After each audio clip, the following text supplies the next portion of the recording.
Hello everyone.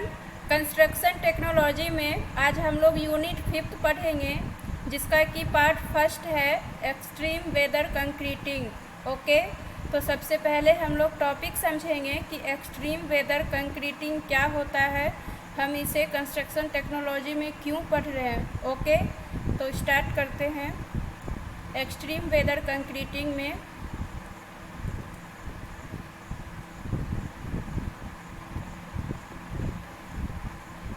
Extreme का मतलब हुआ आपका या तो बहुत ज़्यादा हॉट या तो बहुत ज़्यादा cold. Okay, weather concreting, weather कैसा रहेगा आपका, या तो बहुत ज़्यादा हॉट बहुत ज़्यादा कोल्ड रहेगा जब कंक्रीटिंग करेंगे। तो हम लोग जानते हैं कि इंडियन स्टैंडर्ड कोड के अनुसार कब हम जानेंगे कि कोल्ड वेदर है, कब हॉट वेदर कंक्रीटिंग है। Okay, the Indian standard dealing with extreme weather concreting are IS यानी इंडियन स्टैंडर्ड के अकॉर्डिंग 7861 पार्ट 1 1975, इसको हम लोग हॉट वेदर कंक्रीटिंग में जानेंगे। And second IS 7861 part 2 cold weather concreting में जानेंगे। यानी एक्सट्रीम वेदर कंक्रीट हम लोग इंडियन स्टैंडर्ड के अकॉर्डिंग IS पार्ट 1 में आपका क्या दिया गया है, हॉट वेदर, और IS पार्ट 2 के अकॉर्डिंग आपका दिया गया है कोल्ड वेदर। अब ये hot weather concreting, cold weather concreting क्या है, इसको समझते हैं हम लोग। फर्स्ट है आपका hot weather concreting. The concreting operation performed at temperature above 40 degree Celsius is called hot weather concreting. कहता है जब आप कंक्रीटिंग का ऑपरेशन स्टार्ट करेंगे, परफॉर्म करेंगे, अगर 40 डिग्री सेल्सियस से एबव से टेम्परेचर पर कंक्रीटिंग का ऑपरेशन करते हैं तो ये आपका वेदर कंक्रीटिंग कहलाएगा, hot weather concreting. Okay, the temperature has great influences with each and every concrete operation like mixing, transporting, placing, compaction and curing। कहता है जो टेम्परेचर है इसके पास एक ग्रेट इन्फ्लुएंस है, इसका जो है एक बहुत ही अच्छा प्रभावित पड़ेगा किस किस चीज़ पे, जैसे कंक्रीटिंग के ऑपरेशन में, जैसे मिक्सिंग में, ट्रांसपोर्टिंग में, प्लेसिंग के टाइम, कॉम्पैक्शन एंड क्यूरिंग में। तो आई होप आप लोग को समझ में आ गया। जो भी कंक्रीटिंग हम लोग परफॉर्म करेंगे, जो भी कंक्रीटिंग परफॉर्म करेंगे, कंक्रीटिंग परफॉर्म करने का मतलब सैंड, वाटर, एग्रीगेट्स जो सब भी मिक्स करेंगे, अगर ये हम लोग 40 डिग्री सेल्सियस से टेम्परेचर पर करते हैं तो हमारा हॉट वेदर कंक्रीट कहलाता है, जिसका कि एक बहुत ही अच्छा प्रभाव पड़ता है कंक्रीट ऑपरेशन में, जैसे कि mixing time, transporting time, placing time और कंपैक्शन और क्यूरिंग टाइम। अब है आपका the effect of hot weather of concreting. जब आप हॉट वेदर में कंक्रीटिंग करेंगे तो क्या इफ़ेक्ट पड़ेगा वो देखते हैं। सबसे पहले है high temperature causes rapid evaporation of water in concreting.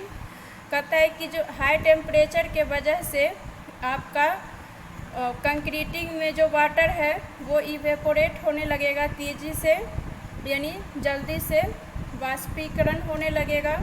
Loss of workability, workability में कमी आ जाएगी। Reduce setting time, setting time में भी कमी आ जाएगी। एंड द कंक्रीट में हार्ड, इस लाइन का कहने का मतलब है, सेटिंग टाइम में कमी कहने का मतलब है कि जो कंक्रीट का सेटिंग टाइम आपका 10 मिनट था कि 10 मिनट में ये सेट कर जाएगा, तो उसके जगह ये 8 मिनट में ही सेट कर जाएगा और जल्दी से हार्ड हो जाएगा। ओके, फिर कहता है rapid rate of hydration of cement. जो सीमेंट का रेट ऑफ हाइड्रेशन है उसमें भी तेज़ी हो जाएगा। Reduction in strength of concrete, concrete के स्ट्रेंथ में कमी आ जाएगी। Less time for finishing, finishing के लिए टाइम हमको कम बचेगा। अगर आप ओवरऑल देखें तो शुरू में ही हम लोग पढ़े हैं थर्ड लाइन में रिड्यूस सेटिंग टाइम, यानी सेटिंग टाइम को ये कम कर देता है, यानी ये 10 मिनट के जगह 8 मिनट में ही सेट कर गया और ये हार्ड हो जाता है, तो हमको फिनिशिंग करने के लिए टाइम नहीं बचेगा, बहुत ही कम बचेगा। ठीक है, तो लास्ट लाइन का कहने का मतलब यही था। ये 6 लाइन आपका effect of hot weather for concreting है। आज जो हम लोग यूनिट 5 पढ़ने जा रहे हैं, ये पूरे यूनिट मिला के मैक्सिमम 5 मार्क्स ही एग्ज़ाम में आते हैं। अगर आपको थ्योरी लिखने आ जाए कि हॉट वेदर कंक्रीटिंग क्या है, इसका इफ़ेक्ट क्या है, तो इतना आपके लिए सफिशिएंट है। Precautions in hot weather concreting, ऐसी क्या क्या सी सावधानी है जो कि हम लोग अपनाएंगे, ठीक है, कंक्रीटिंग के टाइम, वो देखते हैं। There are following precautions taken during hot weather concreting, कहता है हॉट वेदर कंक्रीटिंग करने के टाइम बहुत सारे प्रिकॉशंस हम लोग अपनाएंगे, जैसे कि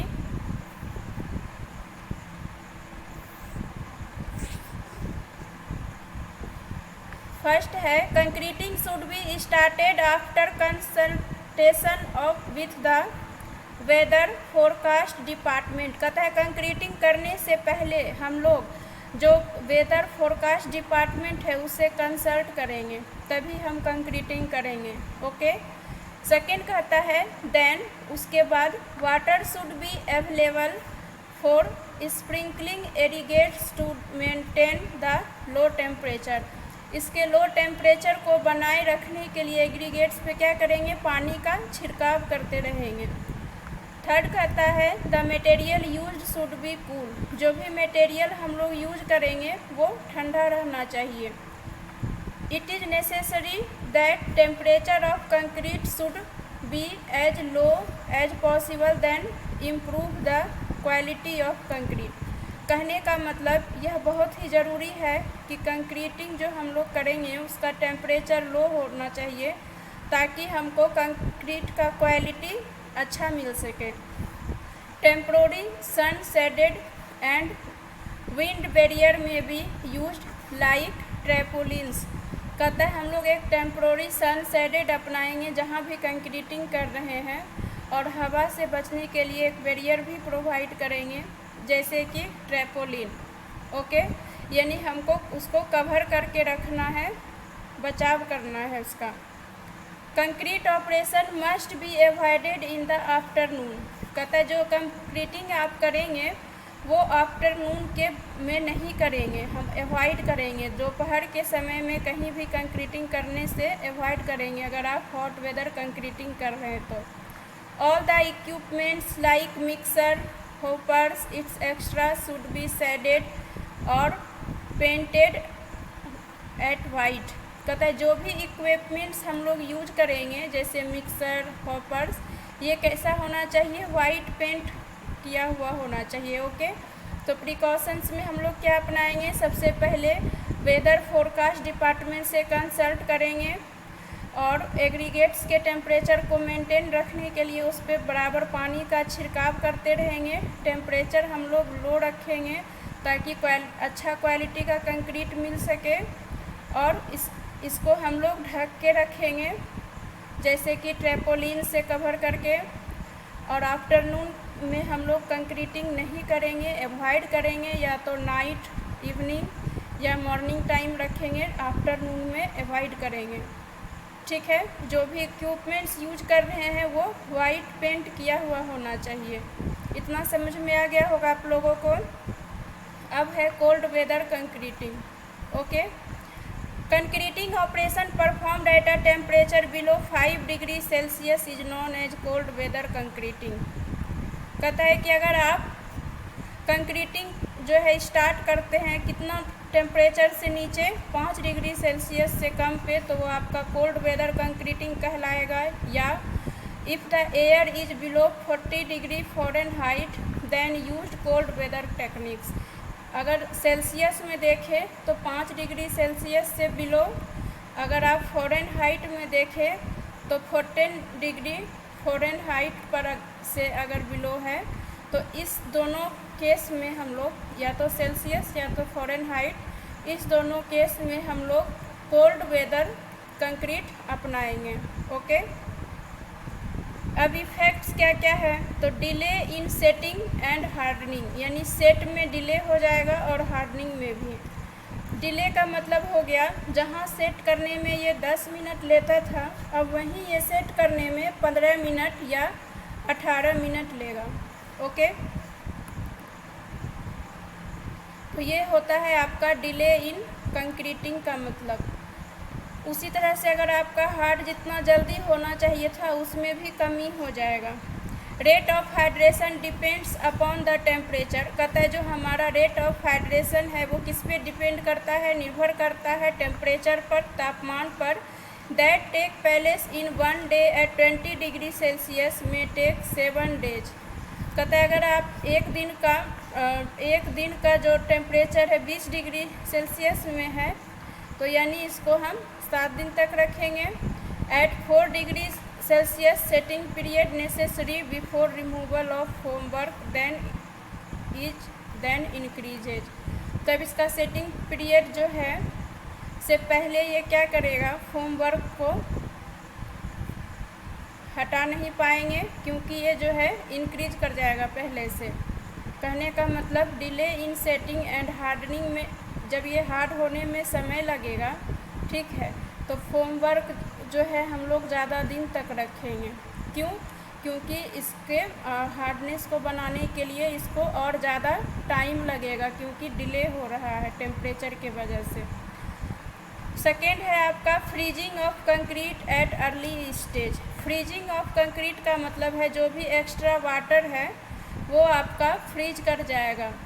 इन केस ऑफ लो टेम्परेचर यानी 0 degree Celsius, free water in concrete will return in the ice to ice crystal. कहता है क्या कि अगर आपका टेम्परेचर बिलो है यानी 0 डिग्री सेल्सियस से कम है तो फ्री वाटर कंक्रीट आपका क्या होगा, वो आइस के क्रिस्टल के फॉर्म में आ जाएगा। Due to formation of ice crystal, heat of hydration of cement is prevented and also expands. This expansion causes loss of strength. अगर आपका जो कंक्रीट फ्रीजिंग हो रहा है ये क्या हो जाएगा, एक्सपेंस इस बढ़ जाएगा, इसमें एक्सपेंशन आ जाएगा कंक्रीट में, जिसके वजह से हमारे स्ट्रेंथ में कमी आ जाएगी। जितना स्ट्रेंथ चाहिए हमको उतना नहीं मिल पाएगा। अब कोल्ड वेदर के भी कुछ प्रिकॉशंस है कंक्रीटिंग में, तो क्या क्या प्रिकॉशंस हम लोग वो देखते हैं। कहता है aggregate and cement should be stored on wooden platform. जहाँ भी लकड़ी का प्लेटफॉर्म मिलेगा आपको वहाँ पे एग्रीगेट्स और सीमेंट को हम लोग स्टोर करेंगे। Cement and aggregate should be covered with tarpaulin. Cement and aggregates को हम लोग कवर कर देंगे किससे, ट्रैपोलिन से। The water and aggregate should be heated if temperature is below freezing temperature. कहता है वाटर और एग्रीगेट्स को हीट रखेंगे अगर हमारा टेम्परेचर फ्रीजिंग में है यानी 0 डिग्री सेल्सियस से कम में है तो वाटर और एग्रीगेट्स को हमको हीट रखना पड़ेगा। The aggregates and water should be mixed first in the mixer then cement should be added.